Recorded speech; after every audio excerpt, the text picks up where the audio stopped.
Okay, the land that I'm on right here was cucumbers, zucchinis, and we just now have applied cover crop seed. Peas and oats have been applied to this ground 2 days ago. We will use this for a cover crop through the winter because this is also a very sandy soil at this location.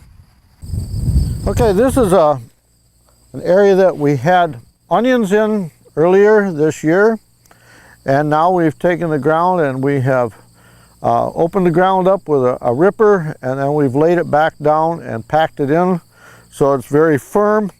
We went ahead and planted peas, which look like this, and also oats that looks like this. And those two crops will stay on this land throughout the winter time. And in the spring, when we're ready to plant our spring crops, there'll be a great deal of residue on top, so we won't lose any soil through the winter months or the spring winds. And then we will also have, from the peas especially, we'll have a nitrogen buildup from the roots of the peas, which we use as our main source of nitrogen fertilizer. This field here is our field that's been seeded. It's red mammoth clover seeding. We'll take and plow this in the spring, and this will be where our sweet corn will be, and it'll make a good green manure crop with nitrogen fixed to the clover roots.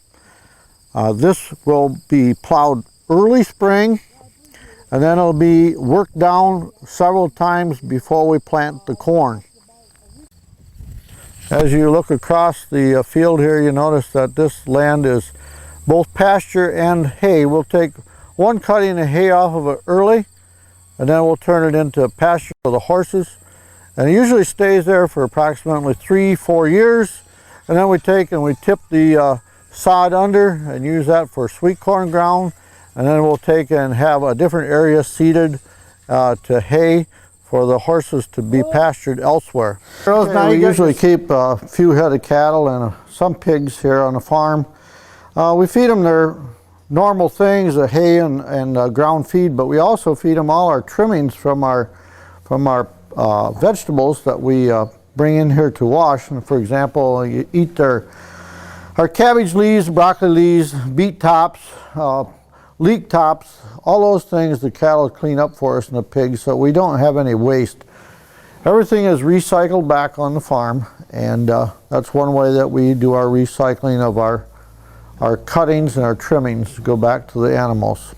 We do apply, we call it barnyard fertilizer or manure, to a lot of our clover fields. What we do is we apply this usually in the summer or late fall, and then we will leave it for the winter months, and the clover will come up around it and grow in amongst it, and then we'll plow it down in the springtime. And we usually use a moldboard plow on our fields that have manure so that the manure is completely turned under. We always wait at least 120 days before we go and plant on any ground that has manure, and sometimes we wait considerably longer than that. So we do want to follow good agricultural practices on this farm, and this is one of the requirements for being a good agricultural farmer, is to not plant directly behind manure after it's applied.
the texture of the soil after we use the rototiller on it. What we do is we usually rip our ground open with either a disc or a field cultivator, and then when it is suitable and ready to plant, we'll rototill at approximately 1 to 2/10 of a mile per hour, so that all the ground is mixed with the residue on top, because we want our residue blended, because if we don't blend it for our small seeds, when we plant these small seeds, the planter is very fine and delicate, and we have to have the trash worked in. Now, you notice with this machine here, we also have a machine that runs the full width of the tractor. We don't want a machine that is narrow. We don't want a machine that's too wide. We want a machine that covers from the outside of the wheel to the outside of the wheel. Plus, we also have a piece of the equipment that a lot of rototillers do not have, is we have a tooth on the side of the rototiller, which is directly behind the tire, and this tooth penetrates the soil where it's more compacted. And the reason we want the whole thing rototilled the same is so that we can drive any place with a planter and be able to have the same texture on the soil throughout, whether it's behind the wheel or whether it's between the wheels. All of it has the same type of density. The tooth usually is approximately 3 inches deeper than the rototiller blades. How deep is it actually tilled? The ground is tilled approximately 3 to 4 inches in depth. And that's all that is necessary for planting our small, fine seeds. Okay, you notice these teeth, they trail right in back of the tire. They're what they call a track eliminator for a rototiller. The reason we have them is since we plant the full width of the rototiller with our seeder, we want the same texture of our soil throughout the whole rototilled area. So these track eliminators help us do that, because it will bust up the track so the rototiller can break that down to be as fine as the rest.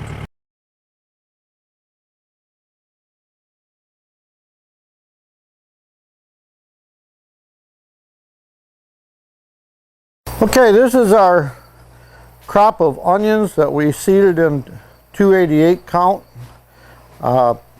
These onions will be planted out in the field shortly. We want another inch or 2 inches in height on these onions before we transplant them to the field. They'll stay in the field through the winter time, and they'll get snow covered, and then in the spring we will harvest these as sweet onions. They'll have a bulb on them approximately 2 to 4 inches across at harvest time. We have 3 colors, the red, the white, and the yellow. Down here a little further, we have our lettuces that we'll be transplanting to the hoop house. There's romaine, curly leaf green, and also painted lettuce in this group here. We also have some newly seeded Swiss chard, and we have some greens here. We have kale and arugula, and we also have some lettuces here that we'll be planting in the next hoop house, and we have some mustard over here. These will all be planted in a stair-step type planting, so they aren't all planted at once. Then on this side we have another group of lettuce. This is our next batch of lettuce that's going to go in the hoop house. We got curly leaf here also, and we got painted, and we have a little bit of red romaine, and then we will take this and interplant it in amongst like our beets and our carrots as we harvest those. This will replace that for our next crop. Then we have a smaller group of plants here. We have various lettuces again. We have several different types of greens and kale. And then we have some Swiss chard and some mustards here. These also will be interplanted in amongst the lettuce as the lettuce is being harvested, so that we have like a continual planting and a continual harvest in the hoop houses through the winter months.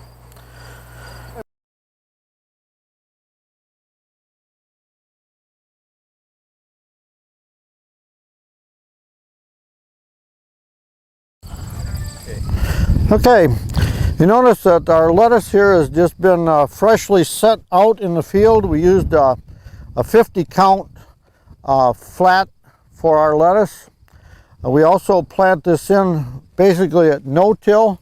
We notice there's residue on top of our soil. And the reason for that is we don't want the soil disturbed too much for our lettuce, so that we have a lot of splash from the rain. Now this lettuce is romaine and red curly, and we also have some green curly down the way, and then we have some dark red oak leaf lettuce also planted.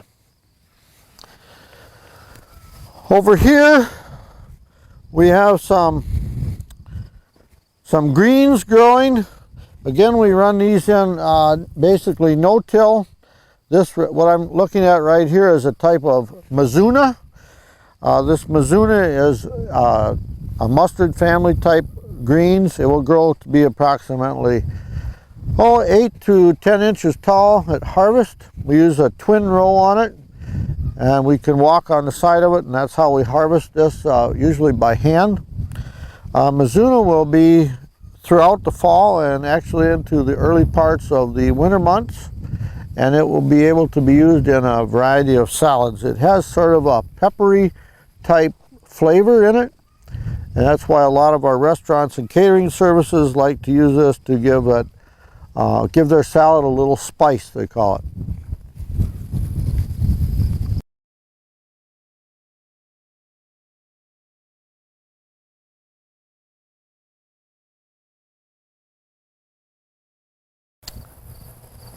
Okay, this is our last planting of tomatoes.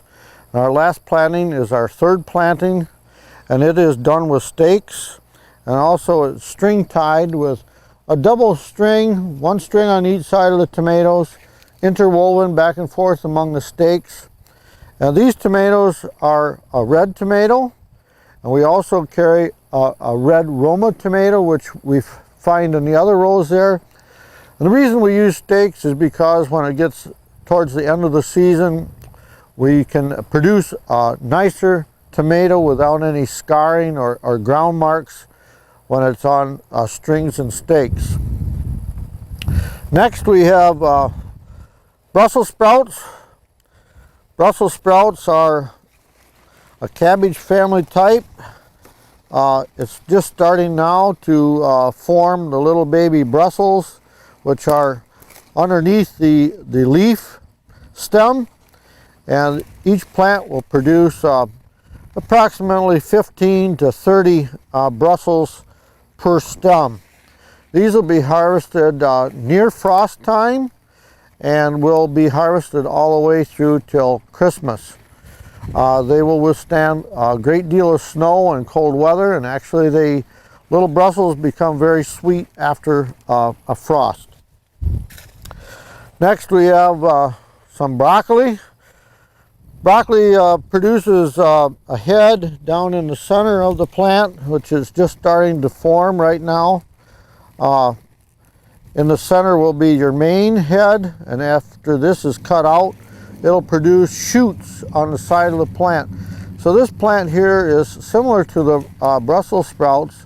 It will continue to produce sprouts all the way through Christmas, or even beyond if the weather permits.